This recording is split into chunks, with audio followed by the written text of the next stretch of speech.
Saya meyakini bahwa teman-teman hari ini berupaya untuk mengakali keterbatasan anggaran. Tapi dalam upaya mengakali itu, jangan akali hanya untuk kepentingan diri sendiri. Kita memilih republik, bukan kerajaan. Kita memilih republik, bukan kesultanan. Kita memilih republik, bukan negara agama. Di dalam upaya untuk menerangkan bahwa common good itu adalah kepentingan kita bersama. Republik itu satu nafas dengan demokrasi itu. Republik itu menghendaki semua proposal diuji secara publik, res publica, urusan publik. Dengan cara itu kita bisa pamerkan pada dunia bahwa Indonesia mengenal republik bahkan sebelum Magna Carta, bahkan sebelum seluruh proses pembuatan keputusan di PBB dihasilkan. Kita mendefinisikan republik pertama-tama di dalam upaya untuk memastikan ada common good, ada kemakmuran bersama. Kita lihat bahwa disparitas, kesenjangan kita tinggi sekali. Walaupun seringkali kita tertipu oleh statistik. Kalau saya baca terakhir, indeks korupsi kita itu 34. Atau mungkin 2 hari belakangan tinggal 31. 31 artinya dari 100 orang Indonesia tinggal 31 yang jujur. Persepsi publik bahkan mungkin menganggap enggak, mungkin tinggal separohnya itu. Jadi indeks persepsi ini akan mempengaruhi investasi asing. Tidak ada investor asing yang mau nanam modal ketika hanya 31 orang dari 100 orang yang jujur di kita. Demikian juga komposisi kejujuran itu mungkin kita bisa preteli partai mana yang jujur, partai mana yang tidak jujur, wilayah mana yang jujur dan yang tidak jujur. Jadi kita harus pedas mengkritik kekuasaan supaya sensasi keadilannya muncul. Kadang-kala kita takut untuk bertengkar di wilayah publik, lalu kita pakai sopan santun. Sopan santun itu semacam kemunafikan dalam politik. Kemunafikan artinya kita menipu diri sendiri. Sesuatu yang ada di kepala kita, kita sensor di mulut kita, lalu kita sakit jiwa. Saya percaya bahwa teman-teman DPRD di Surabaya adalah di Jawa Timur adalah mereka yang memilih untuk mengemukakan, mendalilkan keadilan, kebenaran ketimbang kemunafikan itu.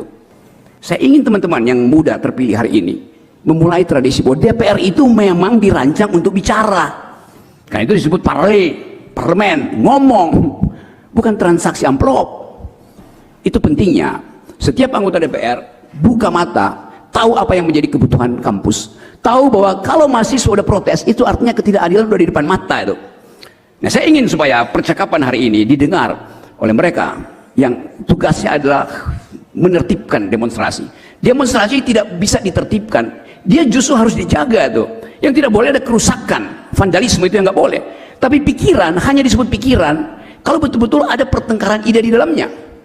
Saya percaya bahwa jumlah pikiran di ruangan ini bisa menghasilkan kembali Indonesia yang berpikir. Kita punya slogan di sini, merdeka atau mati. Kita tambahkan hari ini, berpikir atau dungu. Saya menginginkan bahwa penghormatan terhadap kebijakan publik hari-hari ini harus dimulai dengan penghormatan perjuangan kaum perempuan. Kenapa? Karena setiap kali terjadi kesulitan ekonomi, yang pertama kali menderita adalah kaum perempuan. Begitu ada deflasi, artinya daya beli perempuan itu tak mungkin lagi memenuhi harapan anak-anaknya yang lagi sekolah.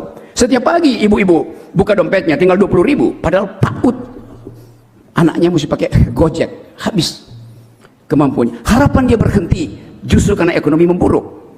Jadi sekali lagi kita ingin supaya persoalan-persoalan yang ada di Jawa Timur bisa diselesaikan kalau ada kepastian bahwa anggota DPRD-nya akan bekerja untuk rakyat.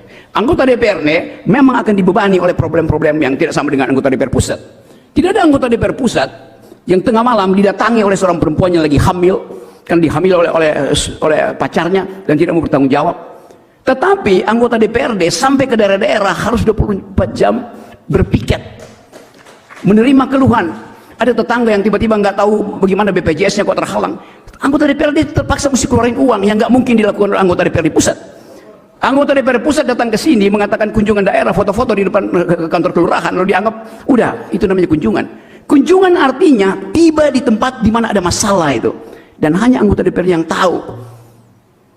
Kemampuan itu yang saya kira dibebankan pada teman-teman, dan teman-teman pasti akan disiksa oleh keadaan hari ini. Tapi siksaan itu adalah siksaan peradaban. Kalian butuh kekuatan emak-emak, karena cuma pada perempuan misery dan painful bisa dia tahan. Laki-laki mampu untuk menahan rasa sakit secara fisik, digamparin, berkelahi di atas secara fisik.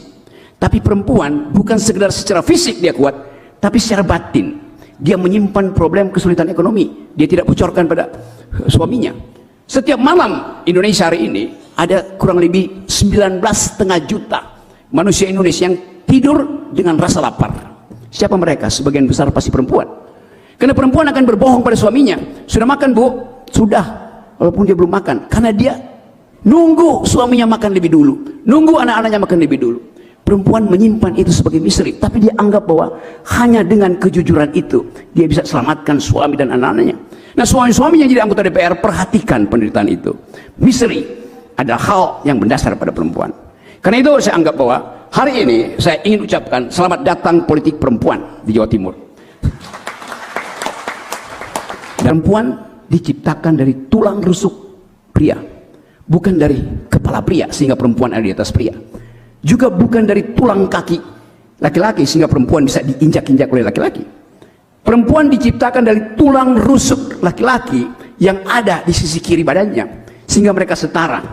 Tulang rusuk itu dekat dengan lengannya supaya perempuan itu dirangkul. Tulang rusuk itu dekat dengan hatinya supaya perempuan itu dicintai. Terima kasih. Assalamualaikum warahmatullahi wabarakatuh.